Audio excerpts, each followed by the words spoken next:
The newsreels that were shown along with feature films knew a good thing when they saw one, catching their place. Nobody black ever did anything very newsy in it. They did things like eat watermelon in watermelon eating contests.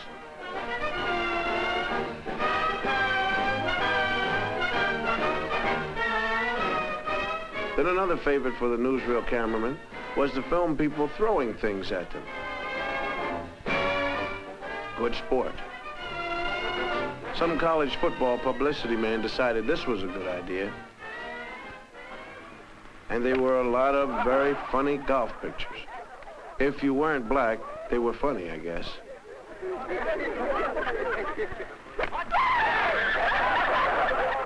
Lie down. Just right out of your mouth. Don't miss, boss, don't miss. Well, you keep still, see? Otherwise, you'll have flowers in your room and you won't smell them. Oh, boy. Oh, wait. Everything suggested the black man was nothing.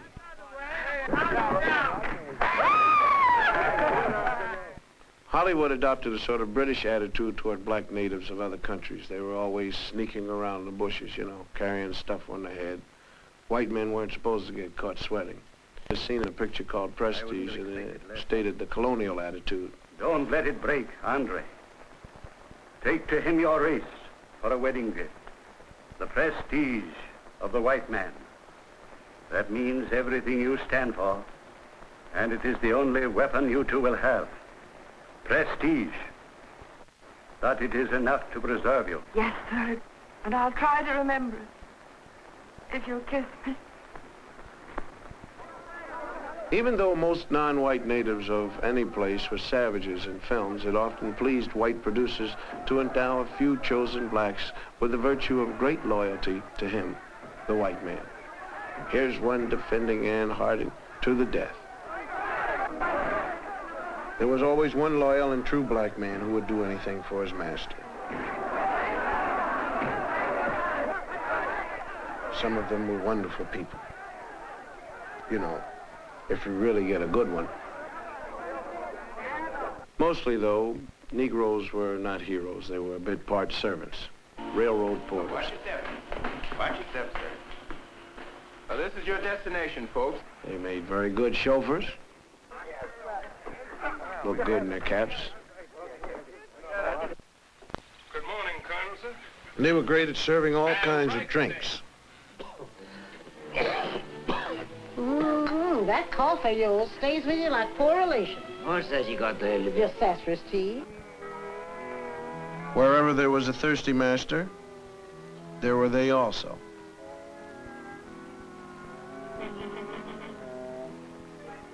Mom, Beck. They played Aunt Jemima. Will you have enough? I don't know if I can stretch one small chicken, but as long as the water's running, we'll have soup enough. Lottie, will you take Kay upstairs and wash all that goo off her face and give her a good... And one question they never answered. When the Negro woman was taking care of the white woman's kids, who was taking care of hers? They did all kinds of odd jobs around the picture, like walking horses. When they weren't walking the horses, they were out back playing craps, of course. Recreation. They met people at the station for their masters. Is you folks, We've come all the way from Ireland. Mr. Milford's expecting us. Mr. Milford. Yes'm, you is which I'm looking for. I'm Mr. Milford's boy. His boy, you say? Yes, sir. Murphy's the name, sir. Did you say Murphy? Yes, Mrs. Murphy. They calls me Walking Murphy. Walking Murphy? Yes, sir. Most of us Murphys down here just sit. I walk. They make wonderful servants, all kinds in pictures. Dumb but loyal. Yeah. Jacques, isn't it a beautiful night? I just love parties, don't you? I beg your pardon? Thank you kindly. Yes? Hello? Oh, this is the Baragon residence.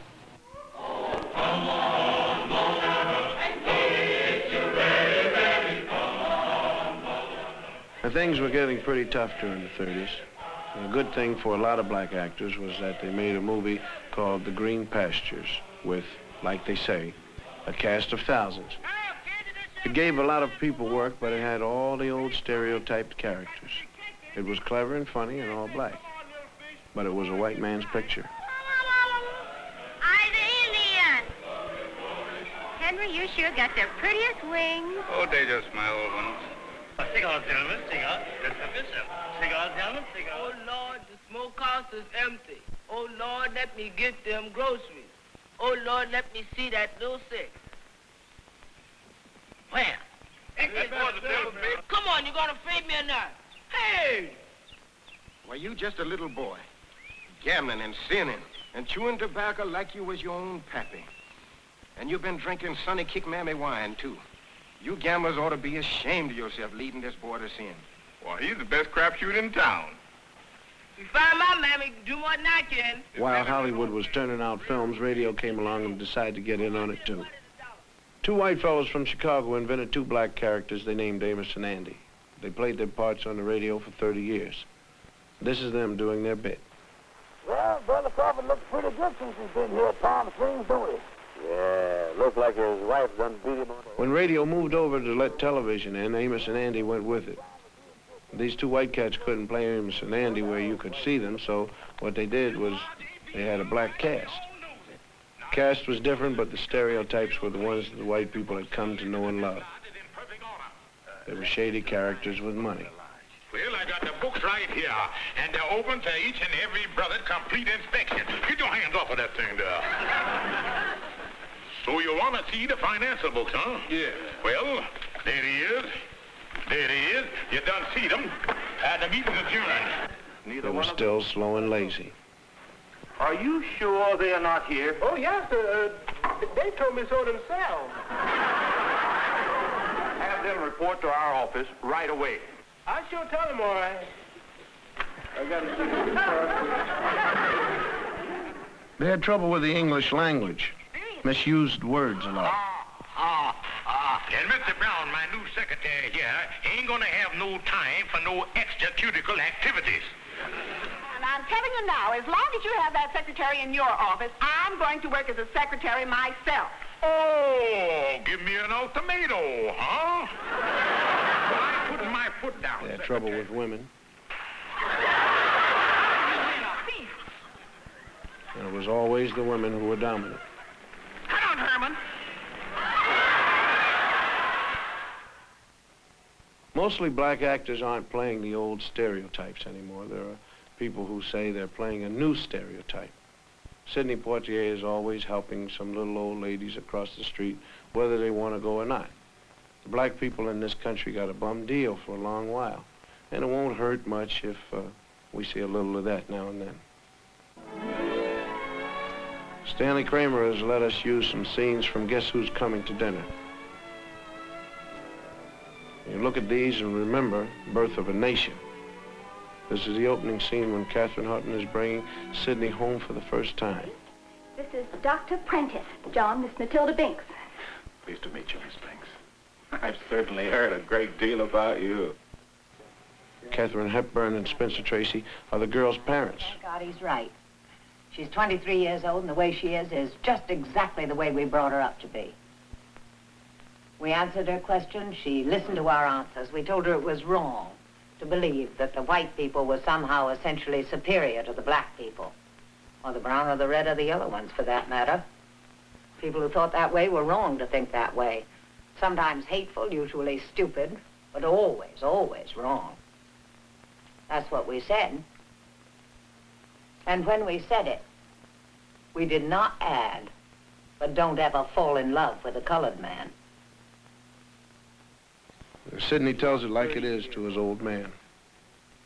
You and your whole lousy generation believes the way it was for you is the way it's got to be.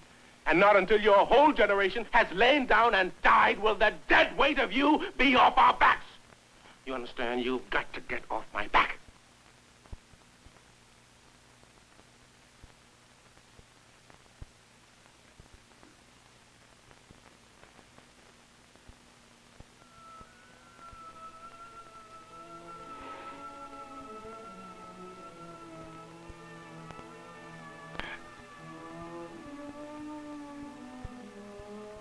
Dad. You're my father. I'm your son. I love you. I always have, and I always will. But you think of yourself as a colored man. I think of myself as a man.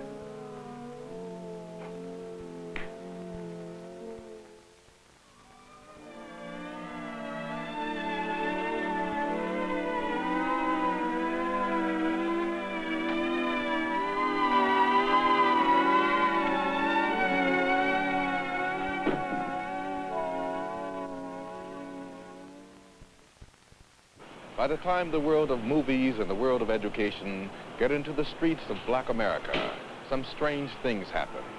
Because what history and the movies have told the black man is that he's nobody unless he joins the white world. The white world only comes into the black ghetto by messenger. The message used to read, black is nothing, white is beautiful. For this reason, a lot of black people have spent their lives trying to be white. For instance, hair. Some people still call straight hair good hair because it looks like white hair. Kinky hair is bad hair. The man on the right is having his hair cut naturally. The man on the left is having a process. What the barber is doing is applying harsh chemicals to his head so he'll have straight hair like all those movie stars had. It's a painful, long job that costs about $6 and has to be looked after every couple of weeks. These days, many young black men find the whole process demeaning. It's going out of fashion, even in the ghetto. It takes pain to become like a white man, and more pain when you know you can't make it.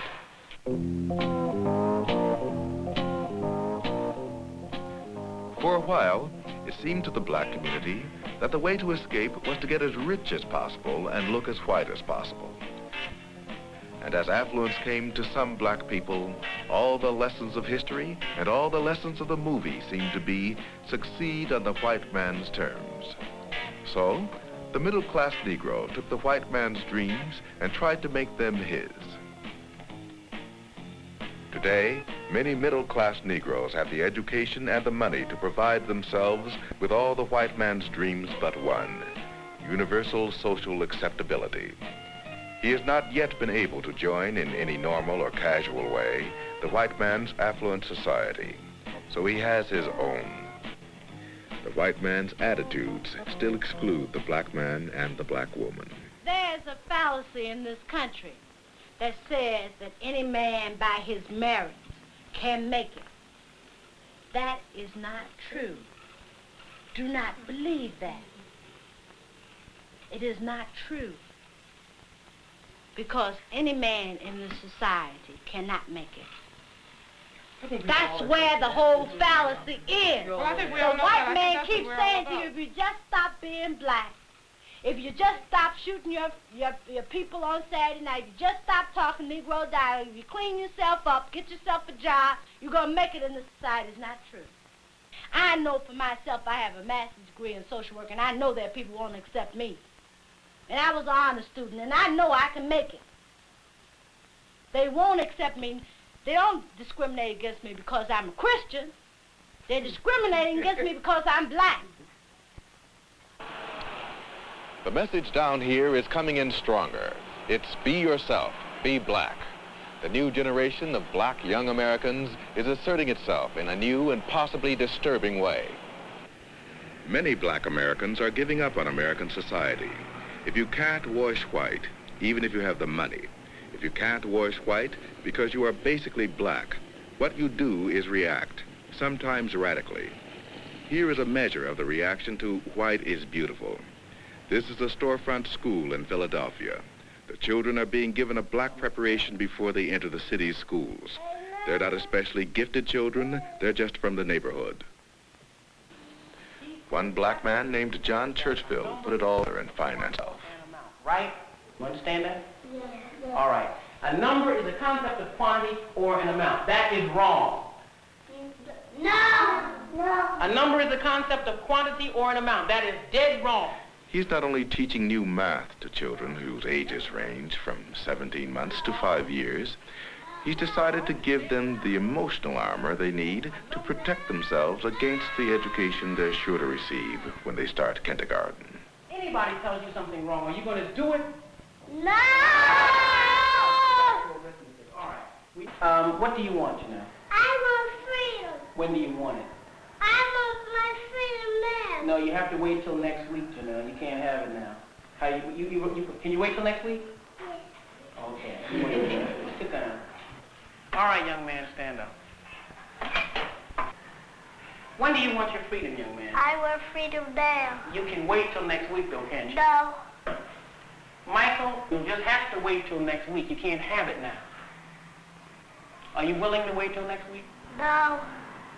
Suppose I said that you have to wait till next week. Now, you're going to wait till next week, aren't you? No. How are you going to get your freedom? I will use any means necessary to get my freedom. Any means necessary? Yes. You know, all right, sit down. Young man, what is your name? My name is Eric Houston. Levante. What is your nationality? My nationality is Afro-American. What is freedom? Freedom is black power. What is black power? Black power is... Do you know what black power is? No. Well, then you should never make any statements if you don't know what they mean. I'm sorry, I don't know. All right. How old are you, young man? I am 4 years old. You're not 4, Eric. Now, you tell me your right age. How old are you? How old are you? I am 4 years old. Are you sure you're 4? Yes. You're going to let me turn you around and tell you you're some other age? You're 6 years old, Eric. No. I can't hear you, Eric. No! Are you being frightened by me? No! I'm the teacher. I said you're 6.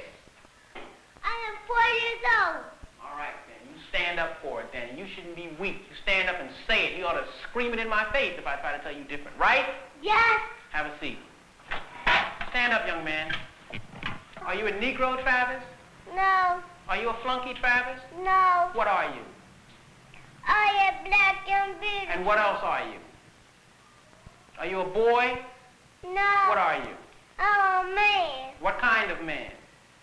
Black and beautiful man. Or what kind? Are you an old man or a young man? Young man. Very good. Very good. Are you going to let somebody just make you a boy? No. All right. Suppose I tell you something wrong, Travis. Are you going to do it? Yes. You're going to do something if I tell you when it's wrong? No. Have a seat, young man. Eric, you're going to be reasonable, aren't you? No. Come here.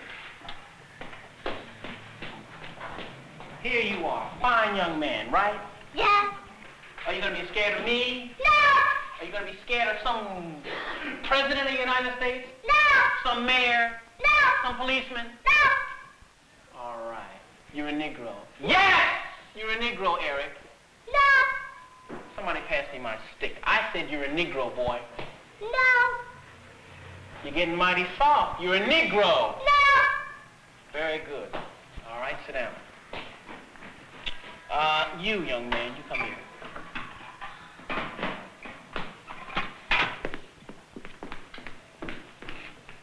Your nationality is American Negro. Yes. No. Your nation... Now, look, don't play with me. You're a Negro. No. I am... No. Suppose I threatened to beat you. What would you say? Aren't you a Negro now? No. What are you? I'm black and beautiful. What is your nationality? My nationality is Afro-American. Suppose I had some money in my pocket. Suppose I gave you $1 to say that you're an American Negro. This is money now. Money talks. Money talks. This $1. And if you don't say it, you don't get it. You're an American Negro, aren't you? No. You won't have any money. You know you need money, don't you? Yeah. You need money to live, don't you? Yeah. All right. All you have to say, Leon, is that you're an American Negro. Aren't you an American Negro? Are you an American Negro? No. What are you? I'm black and beautiful. What's your nationality? My nationality is Afro-American. Very good, man. Keep it up. Go sit down. You had to think about that a minute, didn't you? Yeah. All right. All right, everybody. What is your nationality? My nationality is Afro-American. Good. All right. What will do to you in different ways when you get out of the school? They're not going to just come right up to you and give you $1 or say, if you say that you're an Afro-American, if you say you're an American Negro, I'll give you $1. But they're going to be very nice to you, some of them, and they're going to try to, get you not to love black people. They're going to try to get you to, be something other than you are. They're going to try to make it seem as though you're different from the masses of black people. And they want you to go away. Now, I'll tell you, I'll give you special things if you just come along with me and do what I say. But you must reject that. Now, you know what that means? That means you're not going to have the money you'd like to have, and money is not important. We need money. We have to buy things with it, but money is not the thing that we're living for. The only thing that makes a person worth living is being a man and being a woman, being strong in character, being straight, telling the truth, and living in the truth and doing the right thing. You understand that? So no matter what happens, I want you all to always tell the what? You may not get the marks you're supposed to get in school. You may be doing the work, but because the teacher doesn't like your attitude, and she'll always tell you, I don't like your attitude. Because you're independent, but you're not going to school for grades. You're going for what? All right, and what kind of people is everybody in this room going to be? Tell me the kind of people you're going to be. Black and beautiful. What else? You're already that. What are you going to be? You're going to be stupid? No. What kind of people are you going to be? Excellent. You're going to be excellent, and what else? Yes, ma'am. Strong. And strong, and what else? And good. And good, and what else? And genius. And a genius, and what else? I'm looking for another word.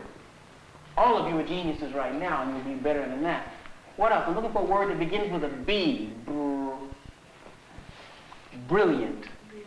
Brilliant. And brilliant really means to shine. And all of you will shine. All of you are really going to be brilliant. Good enough. All right. How does everybody feel now? You ready to get ready for lunch? Yeah! Who's hungry? Well, it's kind of like brainwashing. Or is it? I mean, can you blame us for overcompensating? I mean, when you take the way black history got lost, stolen, or strayed, when you think about the kids drawing themselves without faces, and when you remember the fine actors who had to play baboons to make a buck, I guess you got to give us a sin of pride. Pride. Hubris in the original Greek. It's 300 years we've been in this American melting pot, and we haven't been able to melt in yet. And that's a long wait. Listen, we've been trying all kinds of parts to make the American scene. We've been trying to play it straight and white, but it's been just bit parts. Now, from now on, we're going to play it black and American, because we're proud of both. Hubris. I'm Bill Cosby, and you take care of yourself.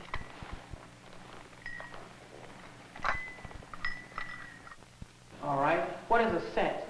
A set is a collection of objects. What is a subset? A subset is part of a set.